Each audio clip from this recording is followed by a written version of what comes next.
wa asyhadu anna Muhammadan abduhu wa rasuluhu la nabiyya ba'dah. Allahumma sholli wa sallim wa barik ala nabiyyina Muhammadin sallallahu alaihi wasallam wa ala alihi wa sahbihi ajma'in wa man tabi'ahu bi ihsan ila yaumil amma ba'd.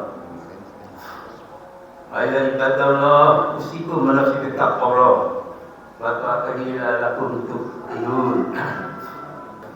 Puji dan syukur marilah kita panjatkan senantiasa hanya kepada Allah Subhanahu wa taala atas rahmat taufik hidayahnya dan juga atas nikmat-nikmatnya yang telah Allah anugerahkan kepada kita semua, terutama nikmat iman Islam, nikmat sehat, nikmat kesempatan, dan juga nikmat umur yang penuh berkah, sehingga dengan berkah umur ini kita insyaallah bisa istiqomah menjalankan perintah-perintahnya dan menjauhi larangan-larangannya. Salawat dan salam semoga kecelakaan kepada junjungan kita, uswah kita, suri dan umat manusia, yaitu Nabiullah Muhammad sallallahu alaihi wasallam, beserta keluarganya, para sahabatnya, para umatnya yang biasa istiqomah mulia jaya hingga di yaumil akhir. Kajian kita hari ini tentang tauhid yang akan dibawakan oleh Bapak Ustaz Haji Sukarman Yazid. Alhamdulillah beliau telah pernah hadir bersama kita untuk melakukan waktunya untuk berpolemik sekaligus akan memimpin kajian ini. Dan untuk singkat waktu, marilah kajian ini kita awali dengan membaca basmalah. Bismillahirrahmanirrahim. Kepada Bapak Ustaz, waktu tempat kami persilakan. Assalamualaikum warahmatullahi wabarakatuh. Alhamdulillahi rabbil alamin.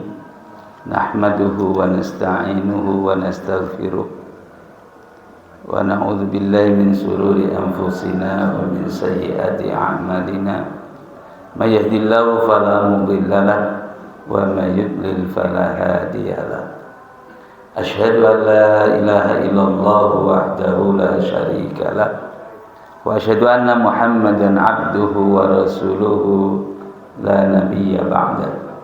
Allahumma salli wa sallim ala hadzal nabiyil karim nabiyina wa qudwatina wa imamina wa muallimina wa maulana Muhammadin wa ala alihi wa ashabihi wa man tabi'ahum bi ihsanin ila yaumiddin. Amma ba'du. Ma'asyiral muslimin wal muslimat, hamba-hamba Allah yang beriman dan bertakwa yang dirahmati. Alhamdulillah wa syukrulillah ala ni'amillah. Mari kita selalu memuji dan bersyukur kepada Allah Subhanahu wa taala tanpa henti atas seluruh limpahan karunia nikmatnya yang tak terhitung, sehingga alhamdulillah sampai saat ini, sampai detik ini kita bisa hadir di rumah Allah Subhanahu wa taala. Salah satu amal ibadah yang luar biasa nilainya, yang fadilah-fadilahnya disebutkan oleh Rasul sallallahu alaihi wasallam, bahwa setiap langkah kita menuju rumah Allah, yaitu masjid, diampuni dosanya dan diangkat derajatnya. Duduk kita di masjid adalah i'tikaf, ya, taqarrub ilallah subhanahu wa ta'ala, sebagai bukti bahwa kita hamba-hambanya ini ingin selalu dekat dengan penciptanya, ingin selalu dekat dengan Tuhannya, sehingga hadir di rumah Allah ini, ya, fadilahnya luar biasa. Lalu rakaatul fajri khairun minad dunya wa ma fiha. 2 rakaat fajar itu lebih baik dari dunia dan seisinya. Inilah yang menyebabkan kita hidup ini senang, gembira, ya, bahagia, karena kita mendapat kesempatan yang luar biasa. Fadilah-fadilah ini atau keutamaan ini sering saya ulang-ulang supaya kita tetap terus ya meningkatkan ya kualitas kita, ya kualitas ibadah kita kepada Allah Subhanahu wa taala. Bagaimana kita tidak tertarik ya dengan rumah Allah ini? Ini adalah tempat suci ya dijaga oleh Allah Subhanahu wa taala. Jadi masjid ini enggak perlu ada satpamnya, Pak ya. Saya belum pernah tahu ya ada orang judi di dalam masjid itu. Walaupun enggak ada satpamnya. Ini kalau ada rumah kosong begitu ya dan strategis, kadang-kadang ada aja kejahatan di situ. Ya, di dekat tempat saya itu ada rumah besar kosong, nggak taunya jadi gudang narkoba, Pak. Nah itu. Nah tempat ini dijaga oleh Allah Subhanahu Wa Taala. Inilah tempat yang paling disukai oleh Allah di muka bumi, yaitu masjid ya rumah Allah. Disebut oleh Rasulullah SAW, inilah taman-taman surga. Bagaimana kita tidak tertarik? Ya kita sedang berada di taman surga, maka nikmatilah hidangannya. Ya farta'u. Dan salah satu hidangan taman surga itu adalah zikir dan ilmu. Dan alhamdulillah ya kita sedang laksanakan itu semua. Mudah-mudahan kita bisa menikmati. Jadi ibadah itu harus dinikmati, jangan terpaksa, Pak ya. Sebab kalau ibadah itu terpaksa jadi berat. Tapi kalau ibadah itu dinikmati, ini jadi menenteramkan jiwa, menenangkan hati. Ya, kenapa? Karena sedang berhadapan dengan Tuhannya Allah Subhanahu Wa Taala. Ini kita bersyukur sekali lagi, ya mendapat kemudahan, mendapat kesempatan yang ini ternyata tidak didapatkan oleh semua orang. Ya hanya sedikit di antara manusia yang mendapatkan karunia nikmat seperti ini. Oleh karenanya kita manfaatkan juga momentum seperti ini untuk memperbanyak sholawat dan salam untuk Nabi kita tercinta Muhammad Sallallahu Alaihi Wasallam. Nah, jemaah sekalian, pembahasan akidah kita masih membahas al-imanu bil malaika. Sudah pernah kita bahas siapa malaikat itu. Kemudian kita bahas beberapa nama dan tugasnya. Yang ini belum selesai. Ya, sampai nomor ke-7 kita lanjutkan yang ke-8. Ya, ada malaikat yang oleh Allah diberi tugas untuk menjaga surga, dan pimpinannya disebutkan di situ yaitu Malak Ridwan, atau kalau dalam bahasa kita malaikat Ridwan. Jadi mudah-mudahan ini nggak salah paham, Pak ya. Saya kalau bicara bahasa Indonesia malaikat itu satu. Ini kalau bahasa Arab jadi banyak gitu ya. Jadi malaikat Ridwan. Nah, malaikat Ridwan ini oleh Allah Subhanahu Wa Taala diberi tugas untuk menjaga surga dan memimpin pelayan-pelayan surga. Masya Allah ya. Jadi kita ini manusia ini di surga itu dilayani oleh malaikat. Ini mulianya manusia yang oleh Allah Subhanahu Wa Taala diberikan rahmatnya mendapatkan surganya. Jadi kalau kita di dunia sebentar ini, Pak, bersusah-susah, ya itu tidak bisa dibandingkan dengan kenikmatan surga. Sebab di surga itu tidak ada lagi usaha. Kita ini pengen apa saja tersedia. Allah Subhanahu wa taala yang menyediakan. Kalau kita di dunia sekarang ini pengen makan pakai usaha. Apa saja pengen pakai usaha, ada ikhtiar. Tapi kalau di surga tidak ada. Di surga itu tidak ada hukum seperti sekarang. Nggak ada haram-haram, udah nggak ada. Semua dihalalkan oleh Allah Subhanahu wa taala. Jadi taat kita kepada Allah untuk tidak minum minuman keras itu sesungguhnya menunda kenikmatan nanti di surga. Kalau minuman keras di dunia ini ya bikin masalah. Tapi kalau minuman keras di surga nanti itu kenikmatan di atas kenikmatan. Jadi makanya Al-Quran mengatakan ya, memberikan ilustrasi yang luar biasa. Surga yang dijanjikan oleh Allah Subhanahu wa taala kepada orang-orang bertakwa itu fiha, di dalamnya ada mimma in ghairi asin. Tapi bukan hanya itu. Ya, fiha anhar.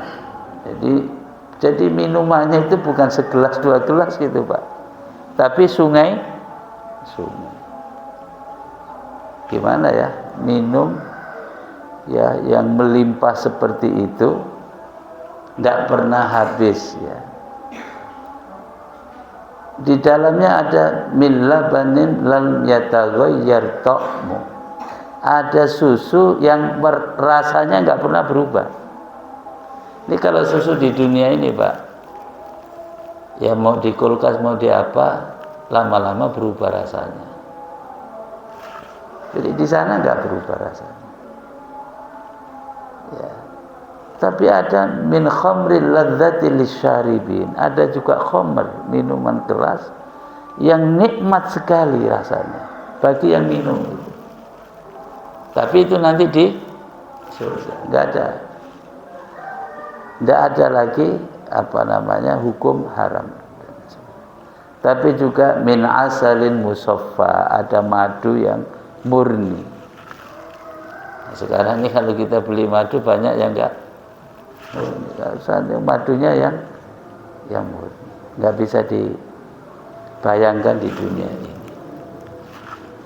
Walau fiha min kulli tsamarat, di surga itu semua buah-buahan ada. Kalau kita di dunia ini, Pak, pengen buah ada musimnya.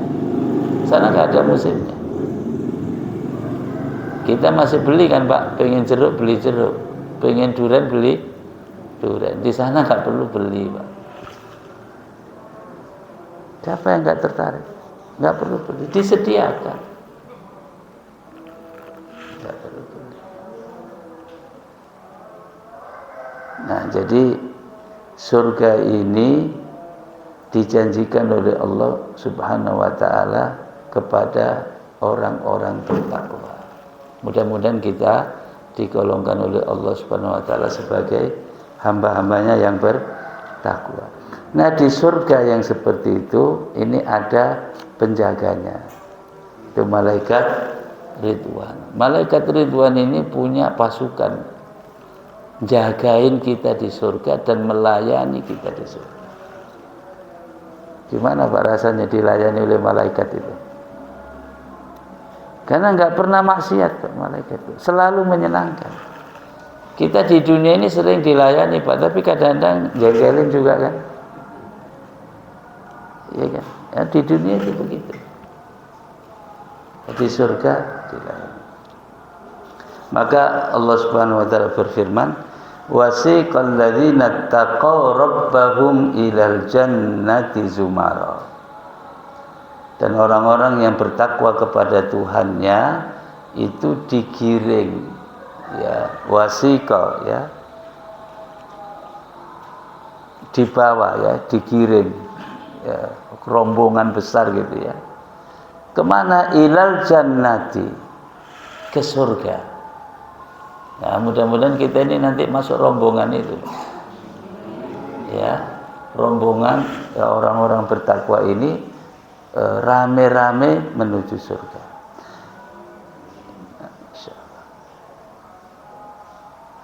Hatta idza ja'uha, sehingga ketika sudah sampai di surga itu, wa futihat abwabuha, dan dibukakan pintu-pintu surga itu. Abwab ini jamaknya babun ya. Jadi pintu surga itu enggak satu. Ya, surga itu pintunya tidak satu, tapi dibuka semua. Wa qala lahum khazanatuha. Kemudian para penjaga surga itu menyambut dengan menyampaikan ucapan salamun alaikum. Coba. Jadi kita ini disambut oleh penjaga surga dengan ucapan salam. Keselamatan dan kesejahteraan untuk kalian semua. Tibtum, kalian bahagia. Kalian sukses. Kalian beruntung. Fadkhuluha khalidin, maka silakan masuk surga ya selama-lamanya. Insyaallah. Nih, mudah-mudahan kita yang disambut ini Pak oleh malaikat Ridwan dan pasukannya ini ya, disambut dengan salam kesejahteraan, salam kebahagiaan, salam keselamatan dari Allah Subhanahu wa taala. Nah, kemudian di dalam surga itu ya, ada malaikat-malaikat ya, tadi sudah memberikan salam, tapi juga nanti yang melayani. Nah, kalau kemarin ya kita di dunia ini ya dibantu oleh malaikat karena Allah Subhanahu wa taala mendelegasikan ya, menugaskan malaikat untuk ngurusin manusia ini dan ngurusin makhluk-makhluk yang ada di dunia sekarang ini. Nanti di surga juga Allah siapkan malaikat-malaikat yang selalu menyambut dengan salam dan selalu memberikan pelayanan. Ya, jadi nggak usah ragu Pak, kalau pelayanan malaikat ya pasti yang terbaik. Karena nggak pernah mikir jelek gitu. Mikir aja nggak pernah, apalagi berbuat jahat, itu malaikat. Nah, sebaliknya ini di surga, nanti di tempat lain ada neraka. Karena di akhirat itu dua itu Pak tempatnya. Jadi nggak banyak pilihan. Makanya jadi orang Islam itu yang benar. Ya, jangan ragu, jangan nanggung gitu Pak. Orang Islam kok nanggung gitu? Ya kadang-kadang sholat, kadang-kadang enggak, itu kan nanggung Pak. Kok masih meragukan itu ya balasan nanti itu. Jadi Muslim itu yang orang bertakwa itu kata Allah ya, ittaqullaha haqqa tuqatih. Bertakwalah kepada Allah dengan sebenar-benar takwa. Jangan usah ragu, ini akidah apa ini keyakinan. Ini jalan yang benar. Jadi surga itu disiapkan oleh Allah untuk orang bertakwa. Ya, bukan untuk yang baik. Nah, orang bertakwa itu yang taat kepada perintah Allah, yang mau meninggalkan larangan Allah, karena takut terhadap azabnya nanti di akhirat ini. Sehingga takwa itu didefinisikan imtithalu awamirillahi raja'an rahmatahu, ya. Menjalankan perintah-perintah Allah karena mengharap rahmatnya, dan karena rahmat Allah inilah kita semua dimasukkan ke dalam surganya. Wajtinabu nawahihi, dan menjauhi larangan-larangannya, khaufan min adzabi, karena takut terhadap azabnya, yaitu neraka ini. Sehingga semua Rasul itu menyampaikan itu. Rasul itu selalu membawa basyirah wa nadhira, kabar gembira dan ancaman. Jadi manusia ini kalau tidak ditakut-takutin, itu bandelnya kelewat. Itu karakternya manusia itu begitu. Diajak baik itu susah. Tapi kalau maksiat itu mudah. Sehingga perlu jauh-jauh itu ditakuti. Nah, yang bisa takut itu hanya orang beriman. Yang meyakini ya bahwa balasan kejahatan itu adalah azab yang pedih. Nah, karena itu sesungguhnya yang jagain kita itu ya iman kita ini. Ya. So nanti kita baca hadisnya Pak ya. Nanti itu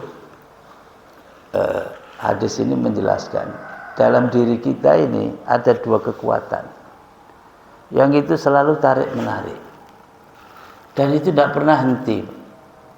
Nah masalahnya kita ini sadar nggak gitu. Itu sebabnya kenapa ada manusia yang jahat itu. Karena ada dorongannya situ, ada tarikan yang kuat sekali. Dan tarikan yang kuat ini ya sering menjebak karena halus sekali. Nah, digoda dulu, makanya setan itu kan bisik-bisikin dulu itu. Jadi orang itu nggak tiba-tiba jahat, Pak. Di pikirannya dirusak dulu, dibisikin dulu. Ya, makanya setan itu paling lihai kalau soal bujuk manusia untuk sesat itu, dan caranya halus sekali, halus sekali.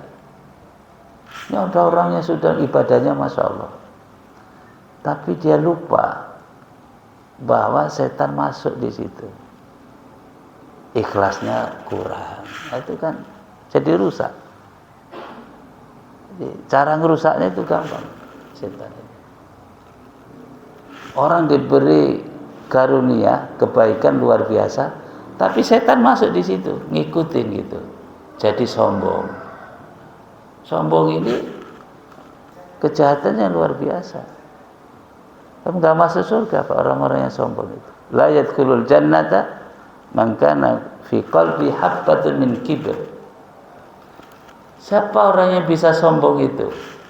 Orang yang diberi kelebihan sama Allah, lalu dia tidak bersyukur, setan masuk di situ. Jadinya sombong.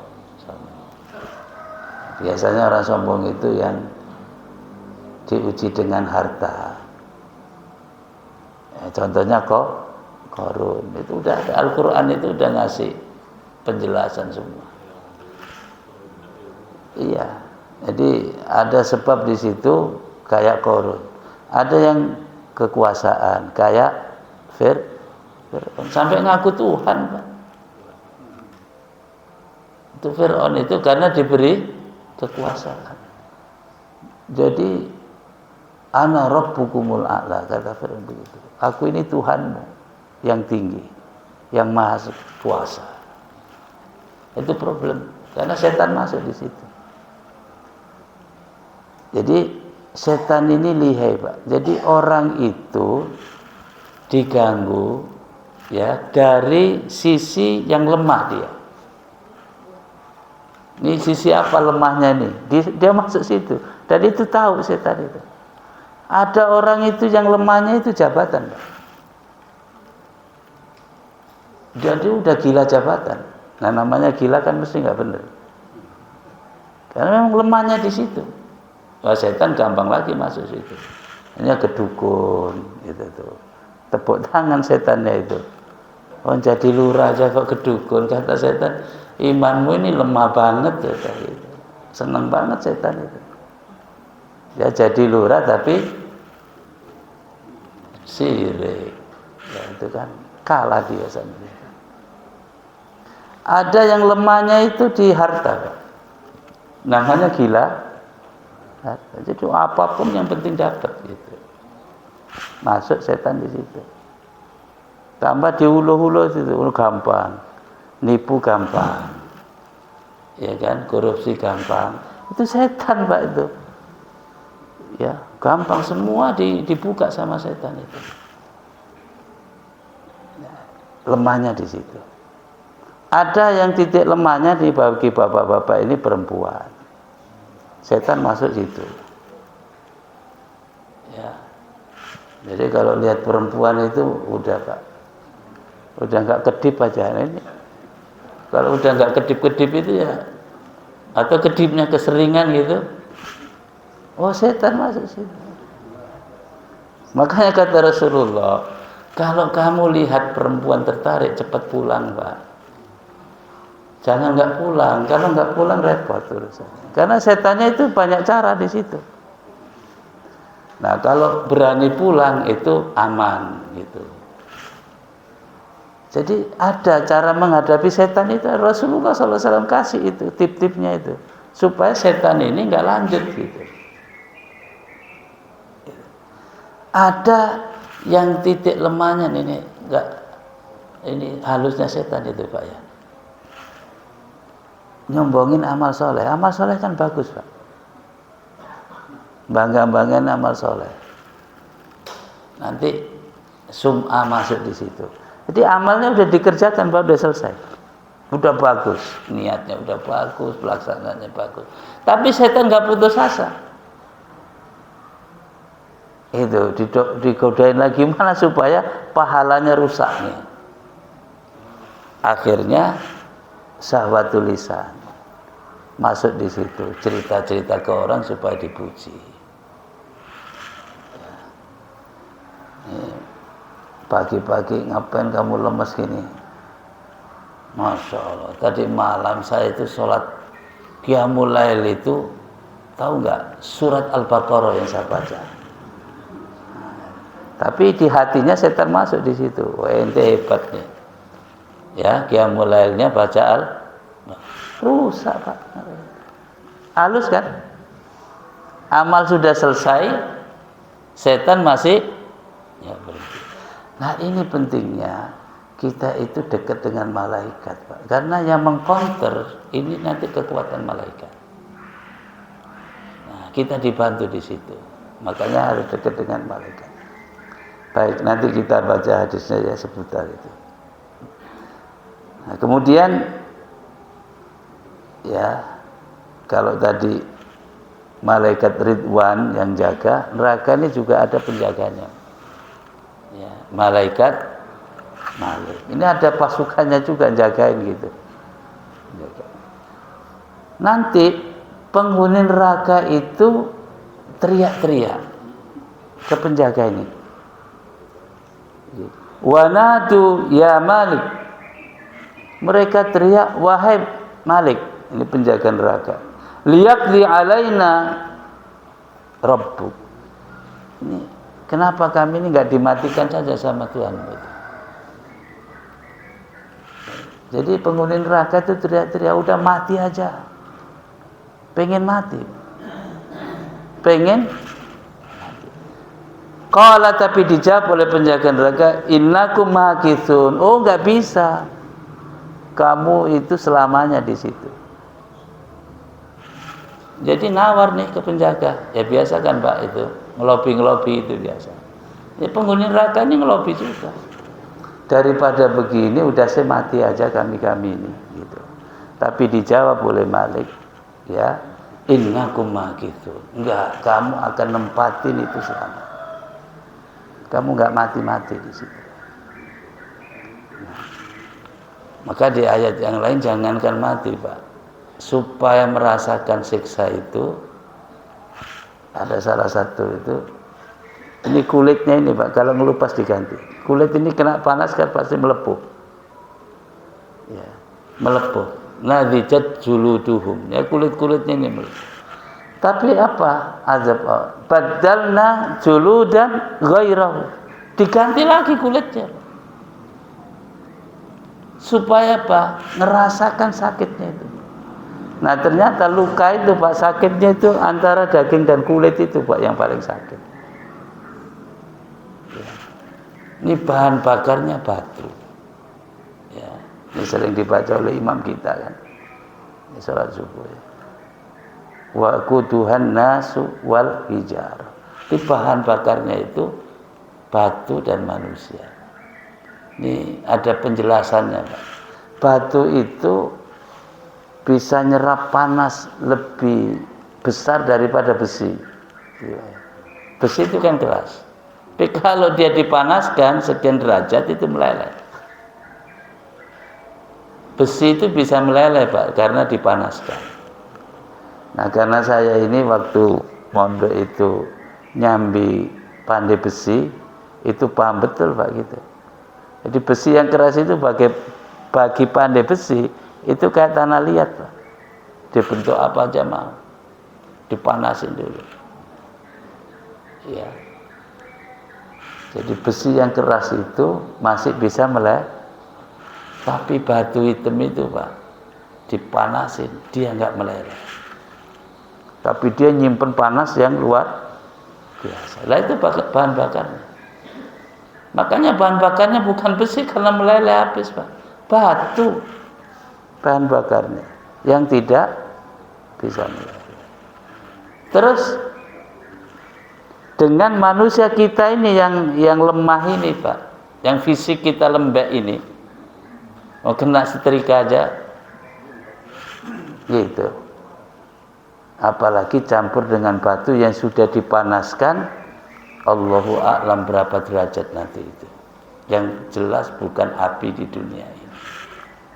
Karena api di dunia saja sudah, itu salah satu azabnya. Makanya Al-Quran berkali-kali, azab itu pedih sekali. Ya, ngingetin terus itu. Allah ngingetin terus. Hanya orang beriman yang kemudian bisa takut sehingga dia hati-hati, tidak mau melanggar. Di dalam surat Az-Zumar juga di akhir ini digambarkan, wasiqal ladzina kafaru ila jahannam zumara. Kalau tadi itu wasiqal ladzina taqaw rabbahum ilal jannati zumara. Sekarang wasiqal ladzina kafaru ila jahannam zumara. Jadi nanti dikirim rombongan besar itu, orang-orang kafir itu dikirim ke jahanam. Ya. Lalu hatta idza ja'uha, ketika sampai di depan jahanam, futihat abwabu, dibukakan pintu-pintu jahanam itu, neraka itu. Wa qala lahum khazanatuha, lalu penjaga neraka itu menyampaikan.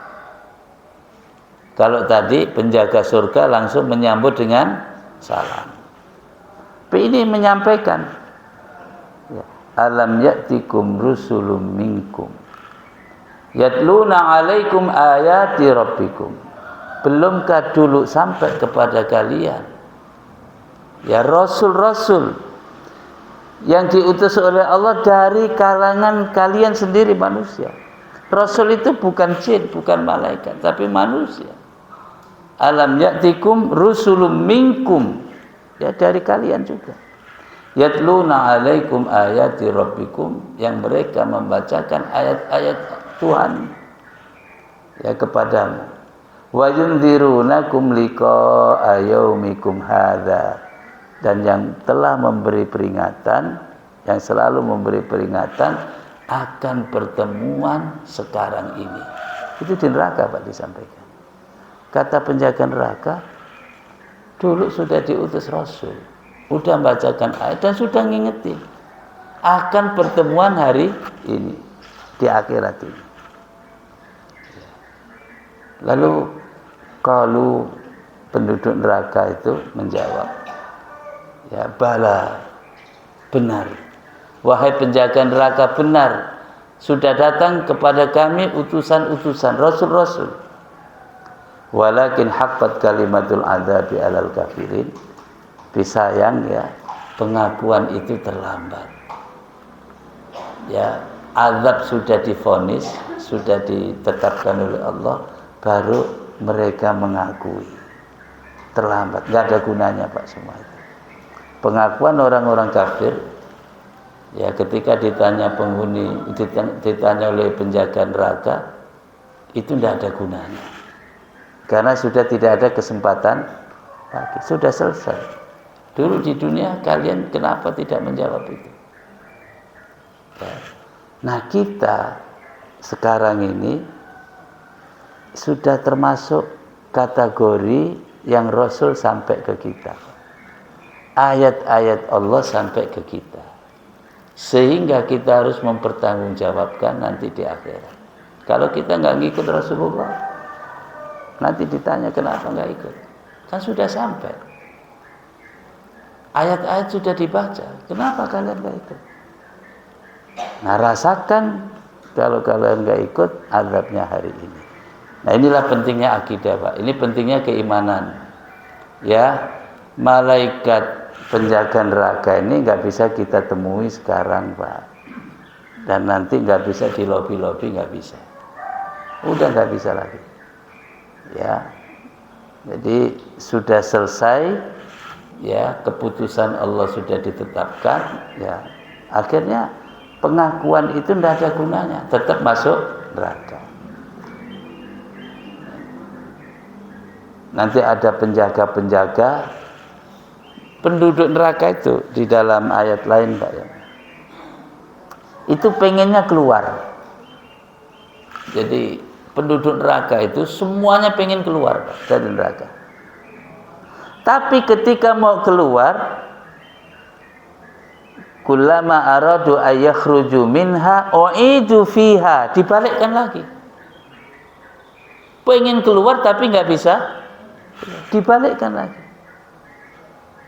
Itu naudzubillah. Nah, jadi supaya jawaban kita nanti benar, ya, maka sekarang ini, Pak, saatnya ya kita untuk mengikuti ajaran Rasulullah Muhammad SAW. Dan kita bersyukur ya ayat-ayat yang dibacakan oleh Rasulullah SAW sampai kepada kita. Nggak ada yang kelewat, Pak. Al-Quran 30 juz sampai kepada kita. Ini tanya ini, Pak, untuk jemaah, bapak-bapak, ibu-ibu, merasa nggak sih ayat Allah ini sampai ke kita? Bukan mushaf, Pak, ya. Kalau mushaf banyak, tapi sampai nggak ke kita? Masuk nggak ke hati kita? Kita yakini nggak kebenarannya? Itu yang paling penting. Kalau sekedar mushafnya ada di rumah kita nggak cukup, Pak. Ya, mushaf Quran dengan Al-Quran itu beda. Ya, mushaf ada di lemari, tapi kalau nggak dibuka-buka, nggak dibaca, nggak dipahami, nggak diikuti, nggak berguna. Itu. Jadi pertanyaan penjaga neraka yang pertama itu, Rasul belum sampai, enggak. Nah, kita nanti pasti jawab, oh udah sampai. Nah, kalau enggak ikut, ya salah kamu, kenapa enggak ikut? Gitu. Jadi inilah adilnya Allah Subhanahu Wa Taala. Allah menghukum itu karena Allah sudah beri semuanya, lalu enggak taat. Ya, kan wajar, Pak, ya. Orang itu bikin aturan, dilanggar terus dikasih hukuman, kan biasa. Kalau ikut dikasih reward, ya gitu.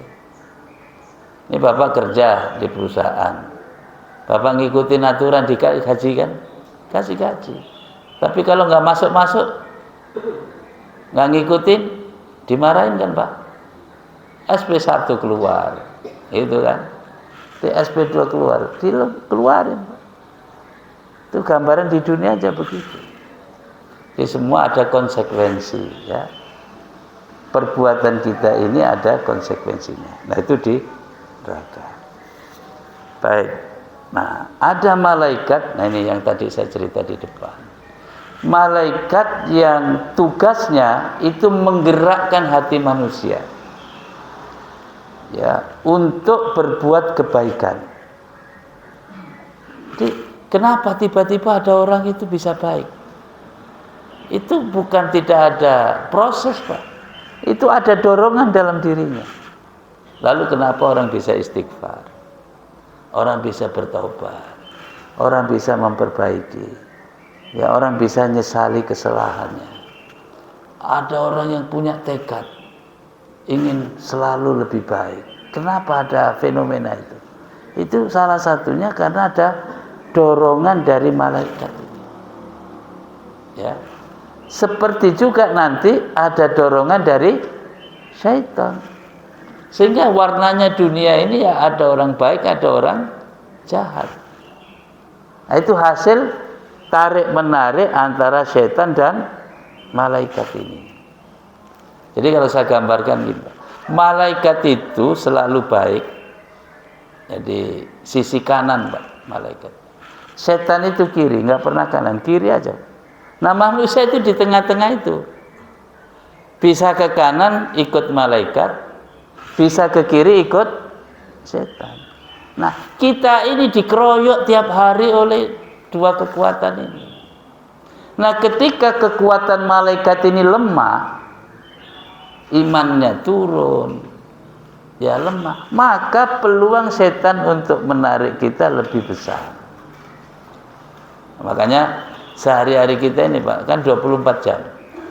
Kalau 24 jam ini kita isi kebaikan, maka peluang kejahatan berkurang. Kalau full kebaikan, tertutup nih. Tapi kalau 24 jam ini diisi kejahatan, maka peluang kebaikan tertutup. Jadi itu saja Pak pertarungan tiap hari kita itu. Gitu. Nah, nanti korbannya kelihatan. Oh, ini ada jahat. Oh, gitu. Kamu itu udah ikut setan, kalah. Itu korban Pak. Korban. Tapi karena Allah itu rahmatnya, kasih sayangkan, mengalahkan marahnya, masih dikasih kesempatan. Ayo balik. Ini ikut setan udah jauh di bawah setan gitu, dipanggil balik kamu sini. Karena sayangnya Allah kepada hambanya ini. Tiba-tiba kemudian balik Pak. Karena tarikan kebaikan lebih kuat, balik ke titik nol. Sadar dulu, oh iya, saya salah. Nah itu tanda orang baik kalau sudah bisa begitu Pak. Oh iya, saya salah. Dia ke titik nol. Nah setelah ada kesadaran salah, ditarik lagi ke kanan. Lalu bisa istighfar, bisa taubat, bisa memperbaiki. Terus begitu. Nah tarikan ini kalau diperkuat dengan iman akan semakin efektif. Itulah kenapa ada tiba-tiba orang itu berubah. Ya berubah. Nah sekarang jadi istilah kan hijrah katanya. Ya, hijrah jadi istilah. Ya, orang-orang yang hijrah gitu, pindah dari satu kondisi ke kondisi yang lain. Ini hijrah maknawi Pak, bukan hijrah tempat. Kalau hijrah tempat ya Rasul contohkan dari Mekah ke Madinah itu. Ini hijrah maknawi. Hijrah secara nilai. Tapi kalau nggak dijagain, ini nanti ditarik lagi Pak sama kekuatan kiri ini. Ya, akhirnya udah rapi, pakaiannya udah tutup, dibuka lagi. Dulu buka-bukaan Pak. Itu rapi pakaiannya, hijrah. Tarikan kanannya kuat sekali. Enggak dijagain. Ya, diambil lagi sama kekuatan kiri setan ini. Ambil lagi. Dibuka lagi. Jadi kadang-kadang lebih jahat lagi gitu. Nah, makanya ini pentingnya kita menyadari memang ini gaib Pak. Kalau dunia yang tampak ini mudah Pak. Kita gampang melihatnya. Yang ini kotoran kerbau, ini kue, itu gampang lihatnya. Kelihatan gitu. Ya ini masjid, ini apa yang tempat maksiat itu? Ya lawannya masjid lah gitu, banyak itu. Itu gampang lihatnya. Itu udah jelas Pak, ini masjid udah jelas. Oh, itu tempat maksiat udah jelas. Yang kelihatan. Tapi lebih dari itu, dalam diri kita ini ada pertarungan yang dahsyat. As-sira' bainal haq wal batil. Ini tarik menarik itu. Nah, kalau kita tidak menyadari, akhirnya kita ke bawah ngelihat yang tampak ini aja, Pak. Gitu. Jadi ngukur apa-apa itu yang tampak. Nah, itu akhirnya tertipu di situ. Makanya ngukur hidayah nggak pernah bisa. Padahal hidayah itu lebih baik dari semuanya ini. Apa artinya semuanya ini? Kalau nggak dapat hidayah nggak ada artinya. Nah, itulah pentingnya akidah di situ. Keimanan itu di situ fungsi. Tapi menanamkan akidah ini nggak mudah, Pak. Ya, karena indera kita tidak menangkap gitu. Makanya saya sering ngasih ilustrasi sederhana. Ini 3M umumin. Siapa yang sholat subuh di Masjid Muhajirin dikasih uang 20.000. Nggak usah nunggu setahun Pak, 5 bulan aja ini. Cuma dari sekitar sini datang. Jadi rupanya pemahamannya itu sholat subuh itu cuma nilainya 20.000. Nah, itu zahir Pak. Kenapa 20.000? Lumayan bisa untuk sarapan itu ya, beli bubur gitu, beli uduk gitu. Jadi ngukurnya itu lumayannya cuma di situ. Karena ini tidak memahami substansi. Ya. Kenapa nggak memahami substansi? Sholat itu balasannya bukan di dunia, nanti di akhirat. Jadi nggak bisa ditukar 20.000.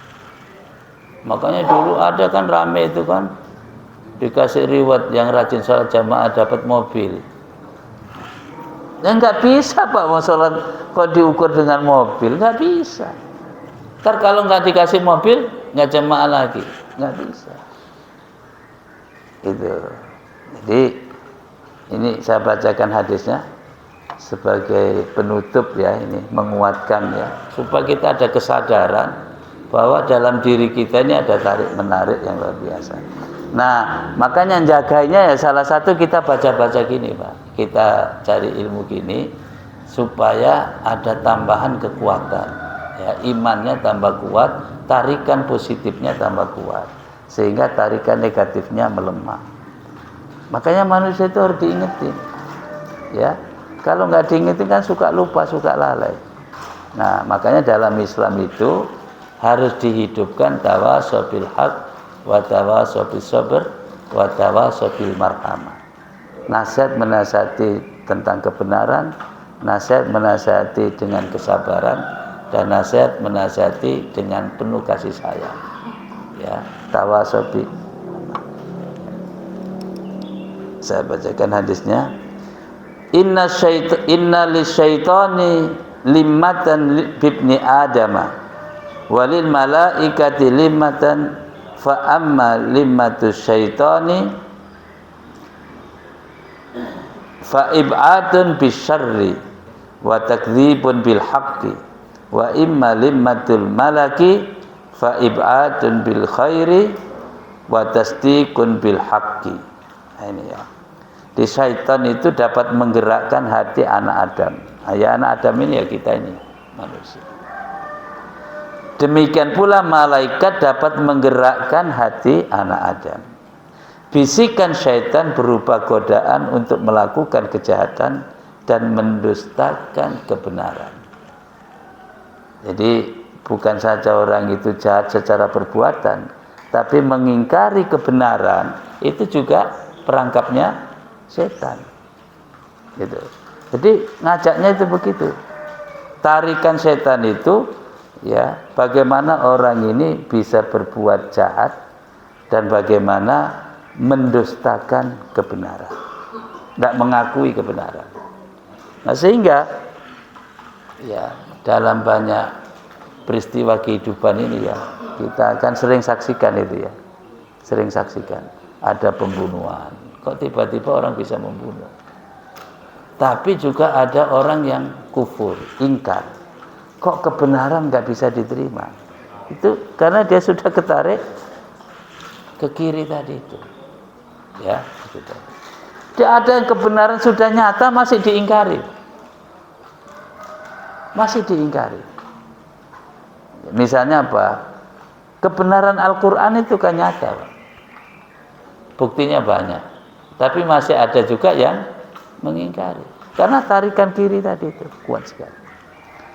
Nah, kalau malaikat itu ya, wa amma limmatul malaki ya, adapun ya ajakan malaikat itu berupa dorongan berbuat kebaikan dan meyakini kebenaran.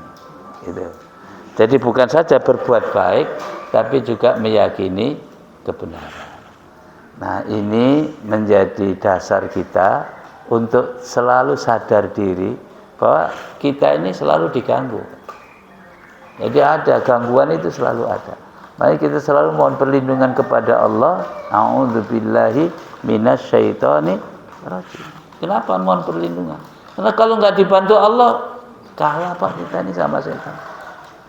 Setan itu nggak pernah bosan, kita sering bosan, ya. Setan itu nggak lelah, kita sering lelah. Kalau nggak dibantu Allah, nggak ditolong Allah, kalah Pak. Ya, mau kita tidur aja diganggu Pak. Kita tidur itu udah nggak sadar, udah nggak bisa, makanya nggak dihisab. Tapi setan masih bisa ganggu. Nah, salah satunya mimpi-mimpi buruk itu kan gangguannya setan. Makanya kita ta'awud, mohon perlindungan kepada Allah. Nah, setan ini pasukannya banyak. Kita ini dikepung Pak. Dikepung, kanan kiri belakang dikepung. Jadi orang mau sholat itu gangguannya itu ya dari mana saja, arah mana saja. Di kalanya kita Pak, kita berbuat baik itu pas-pasan gitu. Ya semangatnya pas-pasan, fasilitasnya pas-pasan. Ya kalah kita Pak. Oh, niatnya pas-pasan banget kita ini, semangatnya nggak ada. Udah di sono itu setan itu luar biasa, dikepung Pak kita. Dari belakang, dari depan, nggak kena belakang, dari depan, nggak kena depan, samping, dikepung Pak. Sampai kalah. Gitu. Nah, sehingga kenapa kita harus mohon perlindungan kepada Allah? Karena selalu ada gangguan itu. Ya, selalu ada. Makanya di dalam Islam itu Pak, kita dibekali ada zikir pagi hari, ada zikir sore hari, doa dan zikir pagi hari, supaya kita sepanjang hari dijaga sama Allah. Nanti sore kita baca lagi supaya sampai pagi dijaga oleh Allah. Kenapa 24 jam harus dijagain? Karena setan ini 24 jam ganggu. Kita tidur, dia enggak tidur. Kita nggak bisa lihat dia, dia ngelihat kita. Jadi strateginya luar biasa. Makanya Al-Quran mengatakan wala tattabi'u khutuwatis syaitan. Kamu jangan sekali-kali ikuti strategi ya atau langkah setan itu. Kalau kami ikuti sedikit aja, kebuka pintu yang lebih besar, lebih berat lagi. Ini ya. Jadi ada contoh menarik. Orang itu kalau bohong Pak, sama setan itu dikipas-kipas. Tapi kebohongan itu nanti akan melahirkan kebohongan berikutnya. So, kalau nggak ditutupi, dia tersiksa. Sehingga bohong ditutup bohong, ditutup bohong, ditutup bohong. Selalu begitu berantai. Maka kejahatan itu bisa melahirkan kejahatan berikutnya. Itu. Kebaikan itu bisa melahirkan kebaikan berikutnya. Itu. Dia orang senang Quran itu akan baik terus Pak. Makanya kita dipesan ya, ini jangan jadi orang kelima Pak. Orang kelima itu pasti rusak. Siapa orang kelima itu? Satu, kun aliman. Kamu hidup ini harus jadi orang alim. Orang alim itu orang punya ilmu. Kalau belum punya ilmu, au muta'aliman, yang mau belajar, mau nuntut ilmu. Ya. Au mustami'an, kalau belum serius nuntut ilmunya, itu mau dengerin. Nah, bapak-bapak ini posisinya nih. Masih dengerin ini. Ini maaf ya, jangan enggak usah patah arang ya. Ya memang posisinya masih dengerin Pak, dengerin gitu. Ya. Au muhibban, yang keempat, atau senang ilmu dulu, senang baik dulu Pak. Karena senang itu energi. Ya, senang. Saya ada contoh kecil Pak. Ada santri saya itu kalau belajar matematik itu udah udah keder aja, pokoknya nggak suka. Terus saya tanya, kenapa kamu sulit belajar matematika itu? Nggak suka Pak saya. Nggak suka sama gurunya juga. Ya udah. Nggak suka sama ilmunya, nggak suka sama gurunya, tertutup Pak. Tambah susah. Kenapa tambah susah? Ketinggalan Pak. Yang lain nambah terus, dia nggak nambah-nambah. Jadi ngejarnya susah. Akhirnya tambah berat. Jadi kebaikan itu Pak, kalau udah kita lewatin, itu tambah berat. Itu karena numpuk nanti. Itu numpuk. Ya coba Bapak rasakan nunda-nunda sholat, tambah berat apa tambah ringan? Nah, berat. Nah, bebannya tambah berat. Itu. Akhirnya dia mikir, senang dulu. Senang. Akhirnya pelan-pelan, alhamdulillah terbuka. Gitu. Jadi senang itu energi. Jadi senang dulu. Wala takun khomisan, kamu jangan jadi orang kelima. Ya, udah nggak senang ilmu, dengerin nggak mau, belajar nggak mau, ilmu nggak dapat, ya sudah, pasti rusak. Hidup itu begitu. Hidup itu kalau nggak ada ilmunya pasti kacau. Nah, makanya nih kalau alhamdulillah kita ini sudah posisi bagus Pak ya. Kalau senang alhamdulillah, udah nggak ada yang nggak senang ilmu. Insyaallah. Udah mau dengerin ini udah alhamdulillah, ini udah bagus Pak. Tapi kalau mau naik pangkat lagi, itu muta'alim. Muta'alim itu orang yang menuntut ilmu dengan sungguh-sungguh, yang punya alatnya. Nah kata Imam Syafi'i, ilmu itu seperti binatang buruan. Kalau nggak diikat dia lepas. Nah ikatannya itu tulisan, catatan, kitab gitu. Ya. Di alhamdulillah saya sudah Pak, kalau saya taklim itu bawa kitab. Cuman bapak-bapak belum bawa kitab. Tapi itu udah bagus, udah mendengar. Kalau mau serius lagi bawa kitab Pak. Kenapa bawa kitab? Nanti diulang-ulang lagi. Karena tabiatnya ilmu itu begitu. Diulang-ulang lagi. Ada dibuka-buka lagi. Oh iya ini gitu. Tapi nggak usah jadi masalah Pak ya, ini ntar nggak ngaji. Udah bagus dengerin, udah bagus. Tapi kalau mau naik kelas ada alat. Nah naik kelas lagi akhirnya dapat ilmu yang diamalkan. Itu udah top Pak itu. Jadi kalau kita itu ilmu dapat ilmu walaupun kecil, yang penting diamal. Itu alim. Orang alim itu ya orang yang punya ilmu yang diamalkan itu. Itu alim. Ilmunya bermanfaat. Itu walaupun kecil Pak, itu Masya Allah. Saya itu dapat pelajaran dari Abah itu. Ini Abah itu zaman penjajah ya, nggak ada sekolahan pondok kayak sekarang. Ilmunya sedikit, tapi saya hormat itu tekun ibadahnya itu luar biasa. Tekunnya itu luar biasa. Jaga sholat 5 waktu. Kalau Ramadan itu Pak, pada asar sampai maghrib itu udah di depan mushaf aja. Ilmunya nggak banyak. Nggak pakai macam-macam itu Pak, nggak ada titel-titelnya aja, nggak belajar itu. Nah beliau cerita hafal Quran itu karena dari muda dengerin itu, dengerin aja. Makanya waktu beliau sepuh ya, ini saya ini nyaksikan sendiri, kan dengerin orang baca Quran itu nggak bisa tidur. Apa ini nggak bisa tidur? Terus nanya, iku anak sapa maca Quran kok kaya ngono itu. Itu anak siapa baca Quran kok enggak karu-karuan gitu. Jadi kerasa itu Pak, karena jadi ilmu tadi itu. Ditanya tajwid, ini ilmu tajwid enggak ngerti Pak, ini hukumnya apa enggak ngerti. Tapi praktek baca Quran itu benar. Ilmunya enggak ada, tapi prakteknya benar. Itu orang dulu. Saya perhatikan kalau wudu itu Masya Allah, memang agak lama wudunya itu. Tapi itu benar Pak, secara fikih benar. Nah, di depan rumah itu ada namanya padasan. Ngerti Pak ya padasan itu?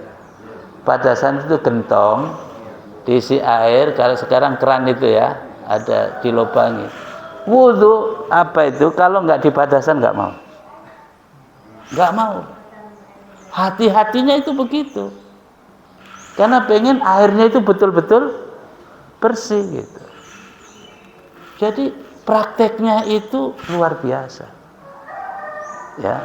Nah, sekarang kan ada keran tinggal muter aja. Cuma nggak dipakai wudu juga. Jadi dulu itu susah payah, tapi untuk ibadah itu masya Allah. Gitu. Nah, jadi ini penting Pak ya. Pokoknya jangan jadi kelima aja. Yang kelima ini rusak. Ya. Dia rusak. Nah, yang paling tinggi itu ya jadi alim itu. Alim itu punya ilmu diamalkan walaupun sedikit. Jadi yang penting itu diamalkan Pak. Nah, ngaji kita ini dikit-dikit itu dibawa ya, dibungkus, direnung-renung gitu ya. Dia Pak ya, jazakumullah khair. Ini kok jadi sepi ini gara-gara dibilang makomnya baru dengerin ya kan? Iya, nggak apa-apa Pak ya, nggak apa-apa. Berbagi aja. Iya, berbagi. Saya dapat kok Pak, manfaat itu dapat. Saya kalau ngaji kenapa bawa kitab? Karena nanti dievaluasi pulang kadang-kadang. Ini yang salah-salah, yang kurang-kurang gitu. Jadi bisa direview ya, dimurajaah, diulang-ulang lagi gitu ya. Itu kata Imam Syafi'i, cara ngikat ilmu itu. Kalau nggak diikat lepas terus Pak. Ya lepas terus. Nah, sekali lagi ya, ini udah bagus, tapi kalau mau naik kelas itu ada alatnya. Jadi apa-apa itu kalau ada alatnya hasilnya lebih maksimal. Gitu. Tapi ini sudah alhamdulillah. Saya tuh mikir Pak ini, barusan mikir, jangan-jangan diomongin gini terus nggak mau lagi ngaji gitu ya. Enggak kan Pak ya? Iya masa itu ya, jazakallahu khair ya. Ini yang bisa disampaikan Pak, insyaallah bab akidah berikutnya ini masih kaitannya iman kepada malaikat. Di kitab-kitab akidah itu dibahas kaitannya iman dengan malaikat itu tentang jin. Karena ini sama-sama makhluk gaib ya. Jin, syaitan ya. Itu nanti kita bahas lebih detail insyaallah. Sekarang itu banyak kejebak orang justru minta tolongnya ke jin, bukan ke malaikat. Ya, minta tolongnya ke jin. Jadi sihir itu jin Pak. Jin-jin yang jahat itu yang bantuin. Ya, dukun-dukun itu semua itu. Ya, itu jin-jin yang jahat yang bantuin. Jadi Bapak itu jangan heran Pak ada orang bisa begini, bisa begitu. Ya, jangan heran. Ya, jangan heran. Ya, jadi manusia itu yang bagus yang biasa yang kita ini kata Allah khuliqal insanu dhaifa. Ya. Yang makhluk yang lemah. Jadi kalau kita kena api ngerasa panas itu bagus Pak. Ya ketemu es dingin itu bagus, nggak usah aneh-aneh. Ya api nggak panas itu ya, niru-niru Nabi Ibrahim. Ya jangan Pak, bukan makom kita begitu. Nanti kalau kayak begitu, jin masuk di situ. Setan ini menggunakan pasukan jin untuk ganggu di situ. Akhirnya diberi, oh iya dia bisa dibakar nggak panas. Jangan tertarik Pak begitu. Ini ada orang bisa ngelihat apa-apa ini, nggak usah tertarik Pak. Itu nggak normal dia. Sebagai manusia nggak normal. Nah Bapak bersyukur karena nggak ngelihat itu. So, Bapak kalau melihat diganggu Pak, itu kan jelek-jelek yang, waduh ini kalau kelihatan itu, nah inilah rahmatnya Allah. Kita itu tidak diperlihatkan oleh Allah dengan jin. Kalau jin itu bisa kita lihat, nampakkan saja, menakutkan sekali. Jadi Bapak di mana-mana dilihat, ditakut-takutin, lalu nggak nyaman. Nah itu makanya dalam Islam nggak boleh gitu ya. Nggak boleh. Nanti insya Allah ya kita bahas di pertemuan yang akan datang. Jazakumullah khair. Subhanakallahumma bihamdik asyhadu an la ilaha illa anta astaghfiruka wa atubu ilaik. Assalamualaikum warahmatullahi wabarakatuh.